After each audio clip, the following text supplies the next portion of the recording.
बिस्मिल्लाहिर्रहमानिर्रहीम।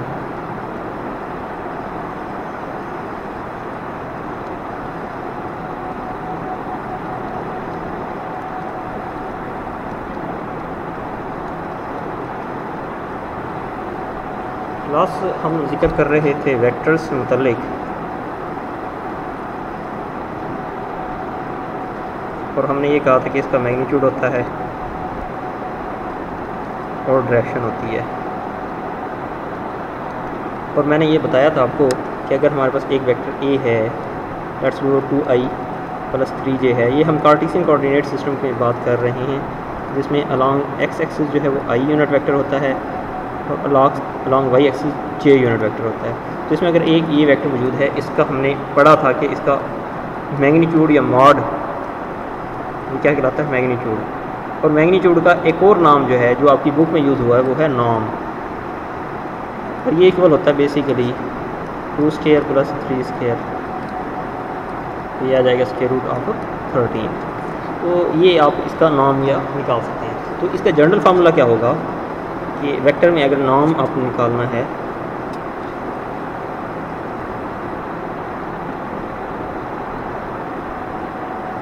नॉर्म हमारे पास norm of vector A, अगर axi है प्लस ayj है प्लस azk है, तो norm of this vector will be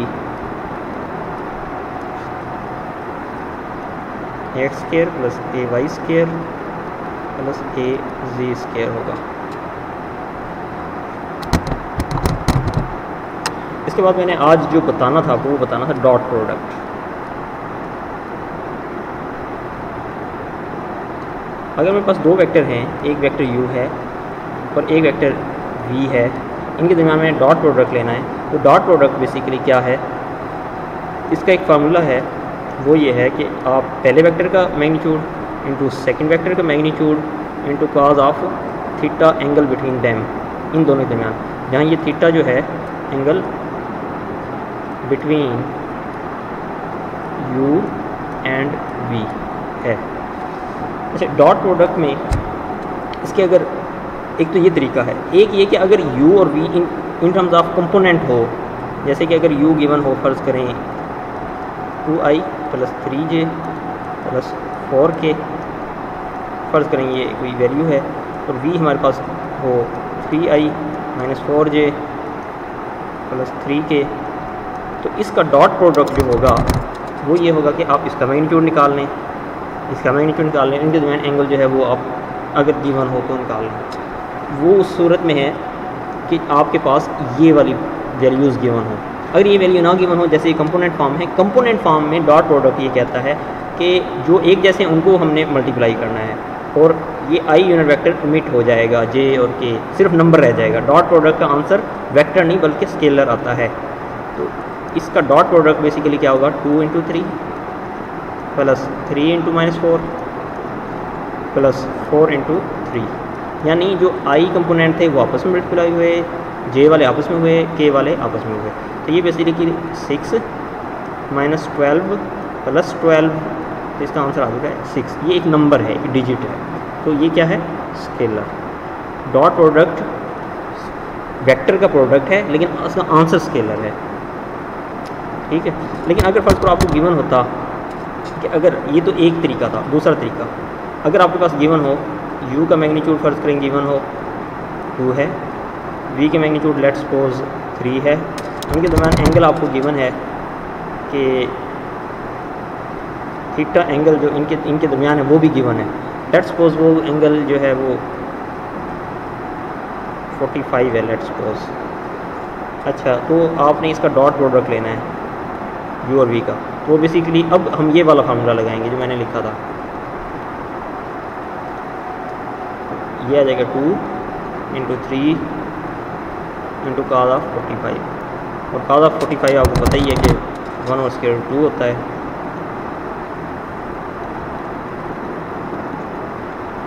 ये बेसिकली इसका आंसर जो आखिर में आ जाएगा 3√2 आ जाएगा, वरना आप कैलकुलेटर से भी कैलकुलेट कर सकते हैं। तो इस तरह मुख्तलिफ सिनेरियो में अगर आपको गिवन हो तो आप इस तरह डॉट प्रोडक्ट निकाल सकते हैं। डॉट प्रोडक्ट जो है इसकी, इस चीज़ को डॉट प्रोडक्ट कहते हैं।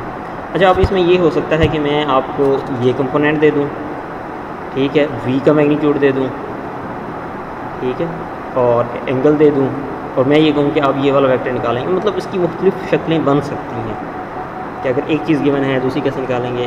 तो जैसे मैंने पहले वेक्टर का बताया था, तो वो ज़रा आप जहन में रखते हुए कर लीजिएगा। तो ये चीज़ है डॉट प्रोडक्ट। डॉट प्रोडक्ट के ज़रिए हमें एक चीज़ पता चल सकती है कि दो वेक्टर आपस में ऑर्थोगोनल हैं या नहीं। Orthogonality,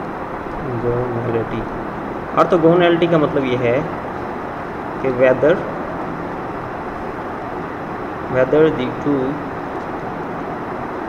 vectors are perpendicular to each other,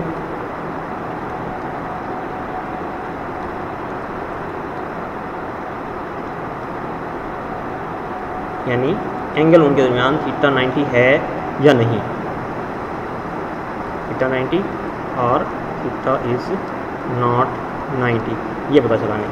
अगर दो वेक्टर का डॉट प्रोडक्ट 0 हो जाए तो इसका मतलब ये है कि ऑर्थोगोनल हैं। ऑर्थोगोनल मतलब 90 डिग्री है एंगल।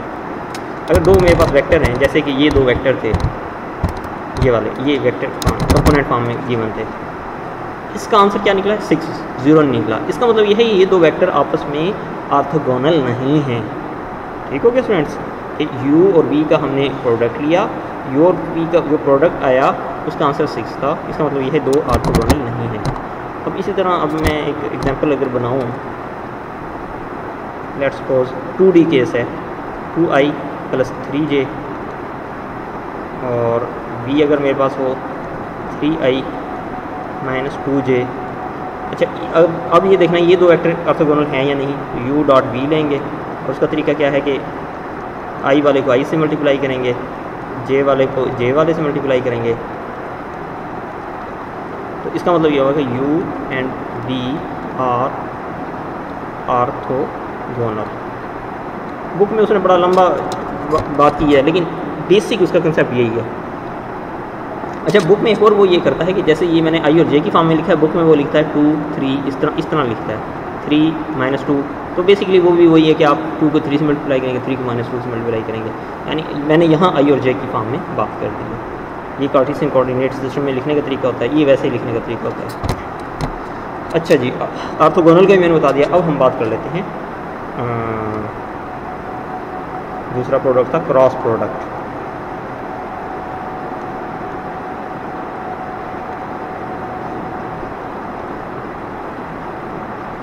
u वेक्टर, वही वेक्टर ले लेते हैं जो पहले हमने लिया था।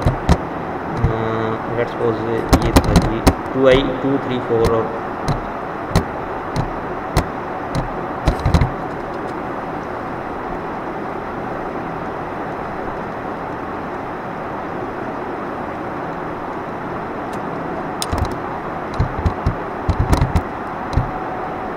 3 - 4, 3।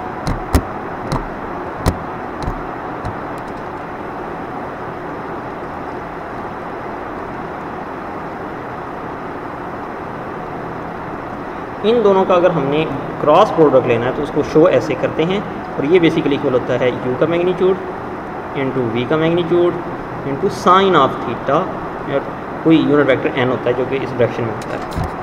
तो इसको नॉर्मली हम जो प्रोडक्ट लेते हैं इसका, यानी ये कंपोनेंट फॉर्म में अगर हो और उसका प्रोडक्ट लेना हो, उसका तरीका ये होता है कि आप यहाँ डिटर्मिनेंट फॉर्म में लिखते हैं, i j k लिखते हैं, और फिर यहाँ आप 2 पहला वेक्टर लिखेंगे, 2, 3, 4। अच्छा, याद रखिएगा u क्रॉस v और v क्रॉस u, ये ऑर्डर इसमें तब्दील नहीं करना, वरना आंसर नेगेटिव हो जाएगा। यानी u क्रॉस v इक्वल होगा -v क्रॉस u के, यानी ये माइनस का फ़र्क पड़ता है।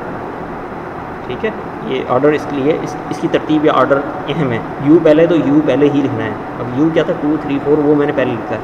उसके बाद है 3 - 4 और 3। तो इसको अब आप एक्सपेंड कर लें।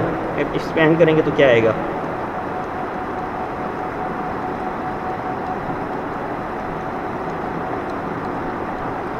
अब ये मैंने माइनस जो लिखा है ना, ये लोकेशन का है कि आप एक्सपेंड जब इससे करते हैं, जब सेकंड लोकेशन होता है तो वो माइनस होता है। अच्छा, ये मिड, ये 3, 4 -4, 3, ये आ जाएगा जी जे वाला 2 4 3 3 और ये वाला आ जाएगा 2 3 3 -4। तो बेसिकली ये 9 -16 और इसके साथ आ जाएगा i, ये आ जाएगा 6 -12 इंटू जे 6 -12 प्लस आ जाएगा -8 -9 इंटू के। तो इसका आंसर बेसिकली क्या आ जाएगा, ये प्लस हो जाएगा, ये 25i, ये -6 और +6 जे और ये हो जाएगा -17 का के। तो ये आपके पास बेसिकली u क्रॉस v आ गया। और अगर स्केलर फॉर्म में अगर आपने इस फार्मूले को इम्प्लीमेंट करना है तो उसमें जो आखिरी रिजल्ट है उसका आपको यूनिट वेक्टर भी गिवन होना चाहिए। तो इस तरह ये बेसिकली डॉट और क्रॉस प्रोडक्ट है। अगर मैं आपको कोई क्वेश्चन दूँ, आप बता सकते हैं कि जी इसका डॉट प्रोडक्ट क्या आएगा, क्रॉस प्रोडक्ट क्या आएगा, ये कोई इतना मुश्किल काम मेरा ख्याल नहीं है। तो ये हमारा एक आखिरी टॉपिक था। बाकी चैप्टर 3 जो है इसमें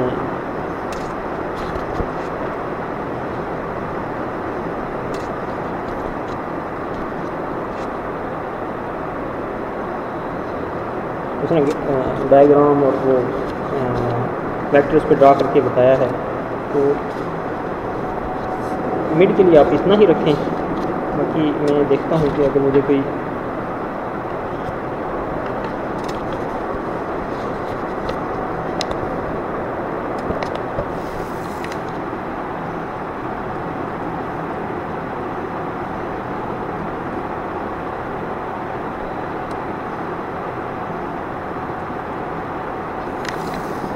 आपको मैं थोड़े से क्वेश्चन असाइन कर देता हूँ कि exercise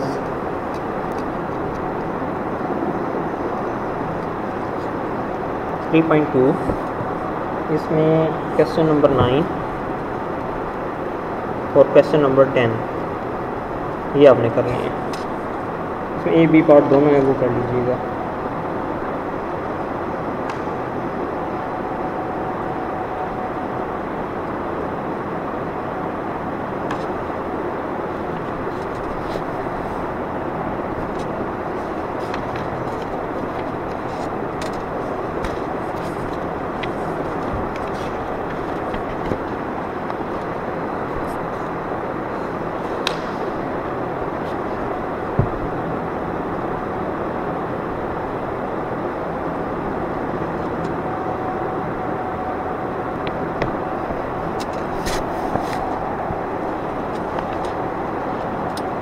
I think page number 176 पे एक एग्जाम्पल है, एग्जाम्पल नंबर 4 है और ये पेज नंबर है। इस पे उसने component of u orthogonal to a निकालना है। तो ये एक क्वेश्चन दिया हुआ है, ठीक है। तो बेसिकली ये एक फार्मूला है, फार्मूला नंबर 10 नंबर फार्मूला जो है वो ये कहता है The projection of u along a axis will be equal to u dot a into a vector वैसे ही आएगा और यहाँ नीचे जो है ना इसका यानी वो आ जाएगा, स्केयर आ जाएगा मैग्नीट्यूड का। तो इसमें से आपके पास u गिवन होगा, एक मैग्नीट्यूड गिवन, मतलब a गिवन होगा, वहाँ से आप मैग्नीट्यूड निकाल लेंगे। तो